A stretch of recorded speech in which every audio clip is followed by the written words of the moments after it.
Hello friends, स्वागत है आपका अपने चैनल शॉर्ट हैंड स्टेनो आशुलिपि में।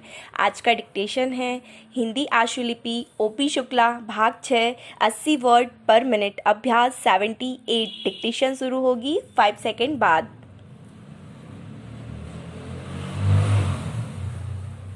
स्टार्ट।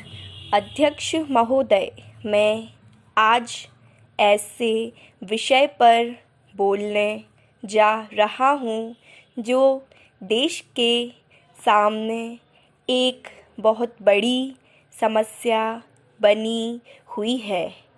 आजकल कृषि पर बहस चल रही है।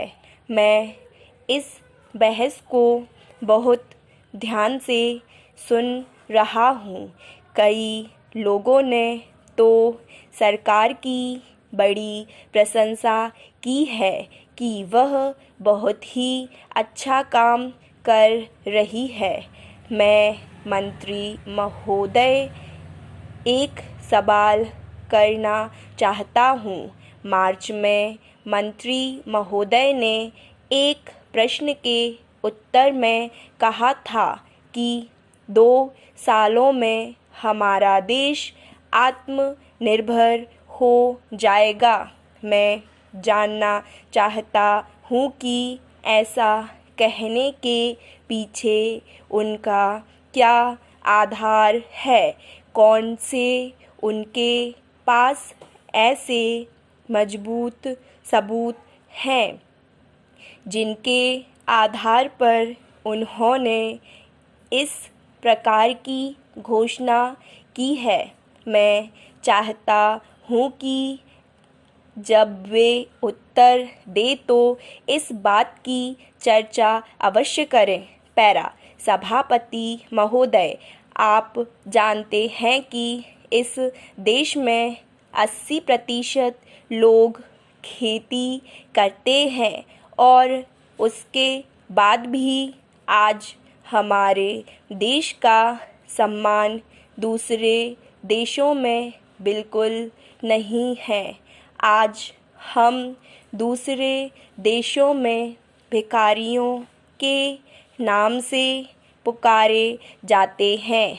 अपने देश में जहां 80% लोग खेती करते हैं, हम भोजन के मामले में भी आत्मनिर्भर नहीं हुए हैं।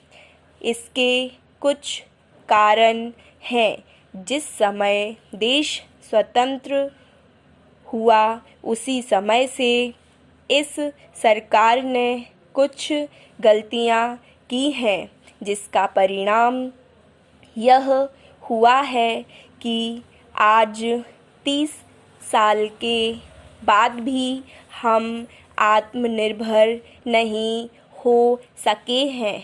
इसका सबसे बड़ा कारण यह है कि हमारे देश में पहला स्थान खेती को न देकर उद्योगों को दिया गया है। उद्योग हमारे देश के लोगों की जीविका का मुख्य साधन नहीं हो सकते हैं।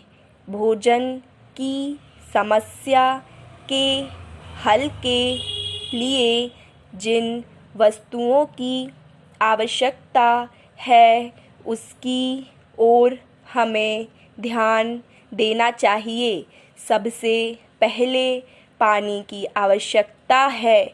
मैं समझता हूँ कि देश में सिंचाई पर जोर दिया जाना चाहिए और सिंचाई तथा खाद्य मंत्री एक होना चाहिए।